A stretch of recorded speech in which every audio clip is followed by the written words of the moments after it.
வணக்கம் மக்களே! மைவி3 வழக்கு திடீர் முக்கிய முடிவு வந்திருக்கு. ஸோ பணம் தர தயாரா இருக்காங்க.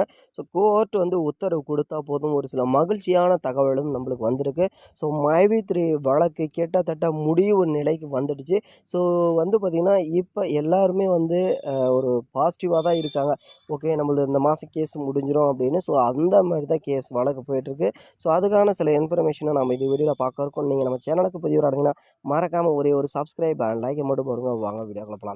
ஸோ ஆல்ரெடி பார்த்தீங்கன்னா, மைவி3 வழக்கு பார்த்தீங்கன்னா, என்ன முடிவு அப்படின்னு பார்த்தீங்கன்னா, இந்த வழக்குல போதியமான ஆதாரங்கள் இல்லாதனால, இதுல பார்த்தீங்கன்னா கேஸு நிக்காது. ஸோ இந்த மாதம் பார்த்தீங்கன்னா, அதாவது நெக்ஸ்ட் மந்த்ல உங்களுக்கு கம்பெனிக்கான உங்க பணம் கைக்கு நிச்சயமா வந்துறதுக்கான 100% வாய்ப்பு இருக்குன்னு சொல்லியிருக்காங்க. அதே மாரி பார்த்தீங்கன்னா, இந்த வழக்கு முடிந்த உடனே கம்பெனிய 100% திறக்கிறதுக்கான வாய்ப்புகளும் இருக்கு அப்படின்னு சொல்லியிருக்காங்க. மீண்டும் வழக்கம் போல தான் நம்ப கம்பெனில வேலை செய்யலாம். அதாவது ஆட்ஸ் பார்த்து பணம் வரும்ல. ஸோ அந்த மாரி நம்ம ஒர்க் மீண்டும் செய்யலாம் அப்படின்ற மாரி தான் போயிட்டுருக்கு தற்போது நிலைக்கு. ஸோ அதே மாரி நெறைய பேர் ஒரு நெகட்டிவாவும் சொல்லிட்டு இருக்காங்க. ஸோ பணம் கிடைக்காதுன்னு. ஸோ அந்த இதெல்லாம் கிடையாது. ஏன்னா நம்பளுக்கு குடுக்க வேண்டிய பணம் இருக்கு அப்படின்றத நல்லா புரிஞ்சுக்கங்க. நம்மளுக்கு குடுக்க வேண்டிய பணத்த எங்கேயுமே தூக்கிட்டு போகல. யாரும் பார்த்தீங்கன்னா இல்ல அப்படின்னு சொல்லல. எம்டி அவர்களும் தர தயாரா இருக்கேன் அப்படின்ற ஒரு அறிவிப்பையும் கொடுத்திருக்காரு. ஸோ என்ன அப்படின்னு பார்த்தீங்கன்னா, இந்த கோர்ட் உத்தரவுக்காக தான் காத்திருக்கு. கோர்ட்டுக்கிட்ட பார்த்தீங்கன்னா, ஆல்ரெடி கேட்டிருக்காங்க. ஸோ கேட்டதுக்கு ஓகே, நாங்க அதுக்கான நடவடிக்கை எடுக்கிறோம் அப்படின்ற மாரி சொல்லியிருக்காங்க. ஸோ சில பேர்கிட்ட, அதாவது சில பேர்கிட்ட பார்த்தீங்கன்னா, அந்த தகவல் வந்திருக்கு. ஸோ நம்ம பணம் குடுக்க தயாரா இருக்கேன் அப்படின்ற மாரி சொன்னதுனால, சரி மக்களுக்கு பணமாவது போய் சேரட்டும் அப்படின்னு ஒரு சில காரணங்களாக தான் இந்த நிக்க வைக்கப்பட்டிருக்கு. ஏன்னா பார்த்தீங்கன்னா, இந்த பணத்த சரண்டர் பண்ணாதனால கோர்ட் பார்த்தீங்கன்னா, உத்தரவு தந்தா இந்த பணத்த மக்களுக்கு தரலாம் அப்படின்ட்டு வெயிட் பண்ணிட்டு இருக்காங்க. ஸோ நிச்சயமா இந்த பணம் பொறுத்தளவுக்கு உங்களுக்கு சேரும். இது ஒரு மகிழ்ச்சியான செய்தி.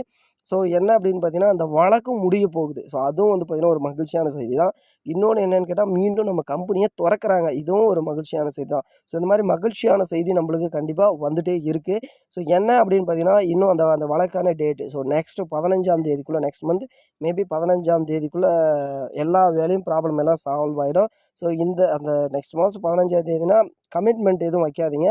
ஸோ கமிட்மெண்ட் இல்லாம நீங்க பார்த்துக்கங்க. ஸோ அந்த மாரி தான் போயிட்டுருக்கு. ஏன்னா கோர்ட்ட பொறுத்தளவுக்கு எப்ப என்ன முடிவுகள் எடுக்க போறாங்கன்னு தெரியாது. ஆனா இதுவரைக்கும் போதிய ஆதாரங்கள் இல்ல அப்படின்றதுனால தான் இந்த அளவுக்கு குடுத்துருக்காங்க. ஸோ நம்ம கம்பெனி மேல எந்த ஒரு குற்றச்சாட்டும் வைக்கப்படல அப்படின்றது தான் போயிட்டுருக்கு. ஸோ மீண்டும் பார்த்தீங்கன்னா, கம்பெனி திறந்தாங்கன்னா நம்ம பழையபடி வேலை செய்யலாம். வேலை செய்ய நீங்களும் தயாரா இருங்க. ஸோ அது மட்டும் இல்லாம நெறைய பேரு பார்த்தீங்கன்னா, புதுசா உள்ள வருவாங்களா? அதாவது இந்த மாரி இதுக்கு மேல இந்த மாரி பிரச்சனை வருமா? அப்படின்ற மாரிலாம் இருக்காங்க. ஸோ 100க்கு 100% பார்த்தீங்கன்னா, இந்த கேஸ் முடிஞ்சது. அடுத்தது நம்ப கம்பெனி மேல கேஸ் எதுவுமே போறதுக்கான சான்சஸ் கிடையாது அப்படின்னும் சொல்லியிருக்காங்க.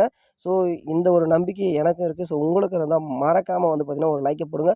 ஸோ மீண்டும் பார்த்தீங்கன்னா, அடுத்து எதனா இன்ஃபர்மேஷன் வந்துச்சுன்னா பார்ப்போம். நன்றி, வணக்கம். Thank you.